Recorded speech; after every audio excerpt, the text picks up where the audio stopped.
un saludo fraterno a todos los camaradas del Partido Comunista de México y de la Federación de Jóvenes Comunistas de México.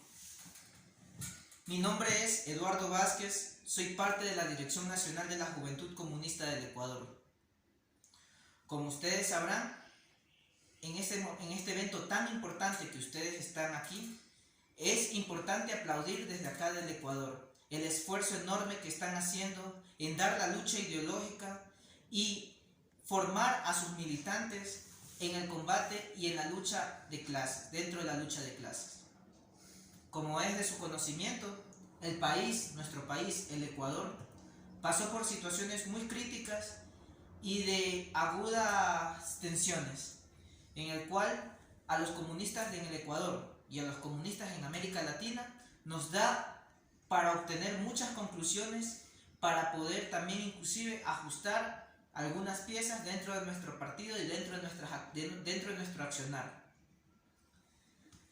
Para nosotros entender, tener un conocimiento básico de lo que sucedió acá en el Ecuador el mes pasado, tenemos que partir del punto de vista desde el análisis de la burguesía en el Ecuador. Una burguesía hegemónica que siempre ha tenido el control y que su fuerza radica en el sector de la agroexportación y en el sector financiero, teniendo como sus máximos exponentes Banco del Pichincha, Banco Guayaquil, Guillermo Lasso, Fidel Egas. Y por otro lado, también la burguesía agroexportadora y los sectores de esa burguesía también importadora y retrógrada, que obviamente nunca ha buscado elevar las fuerzas productivas, ni siquiera desde su misma lógica capitalista que ellos creen, ¿no? El motivo de la jornada de movilización se dio, y que nosotros consideramos como un estallido, es producto de una serie de factores, pero partamos de un factor esencial, que es la lucha de clases.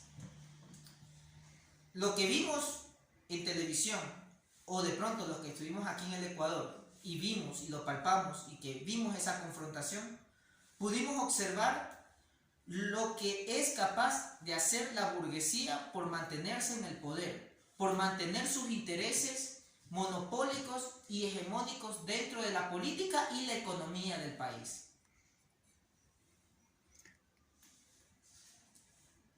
Como es de su entendimiento,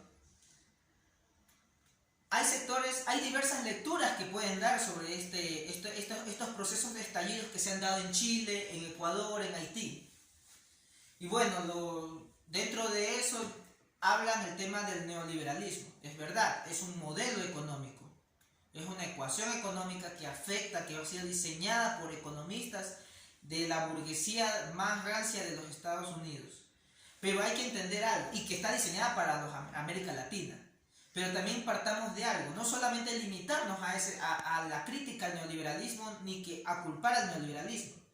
Aquí hay un factor determinante que es las contradicciones de la burguesía, que es el mismo sistema capitalista. Un sistema capitalista que está golpeando en todo el mundo.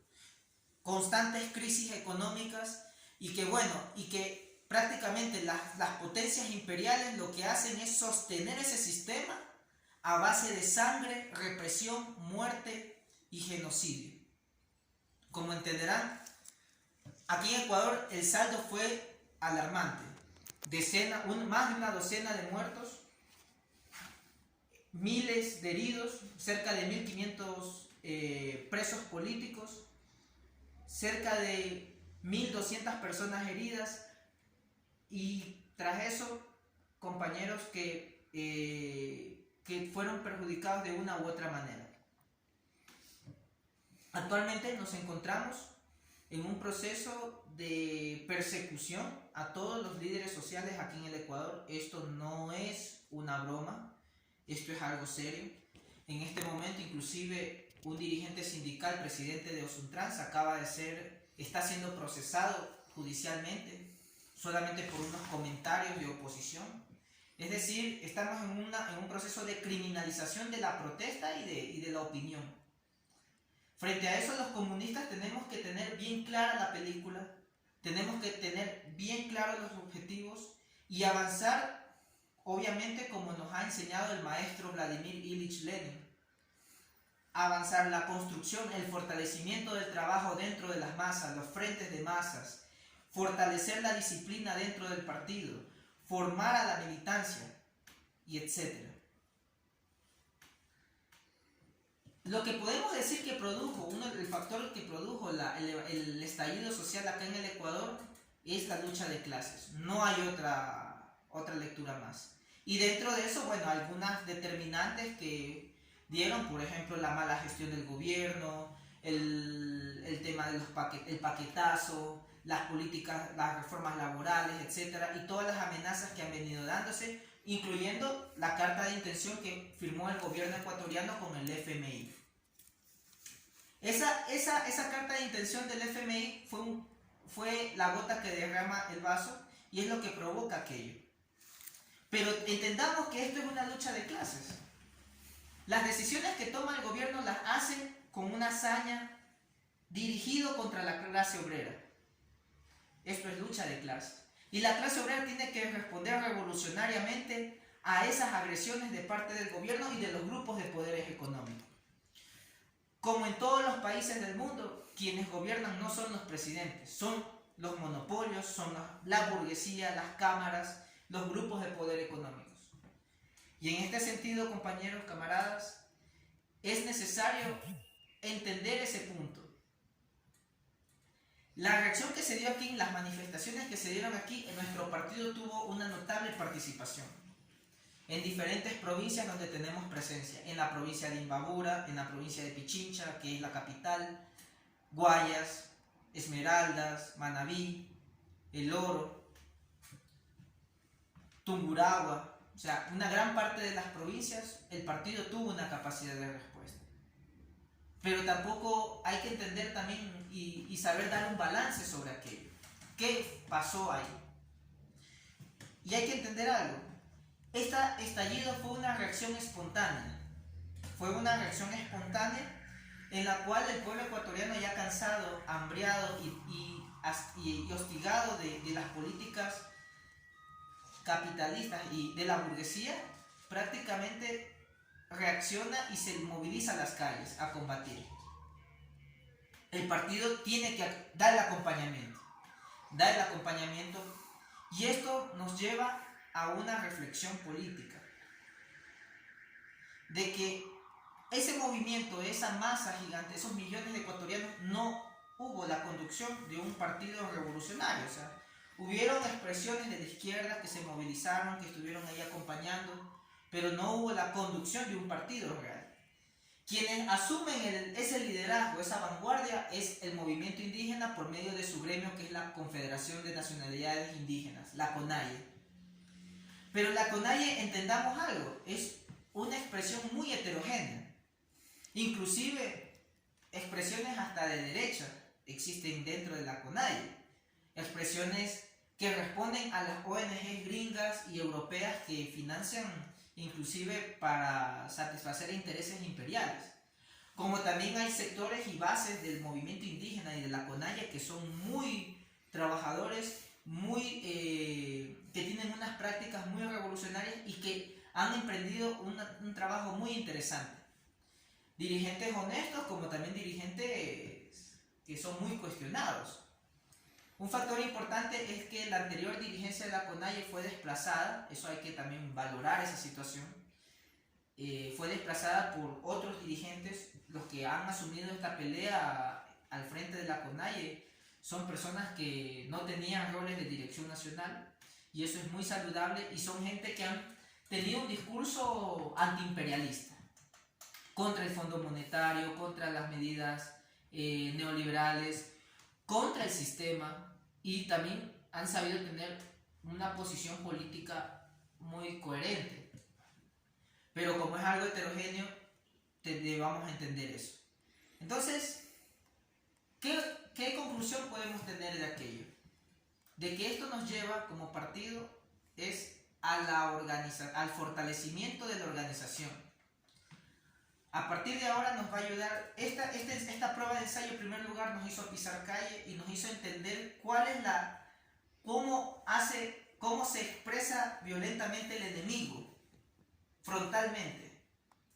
Y eso lo vimos en las calles de Ecuador, jóvenes que caían asesinados por la policía, heridos, encarcelados.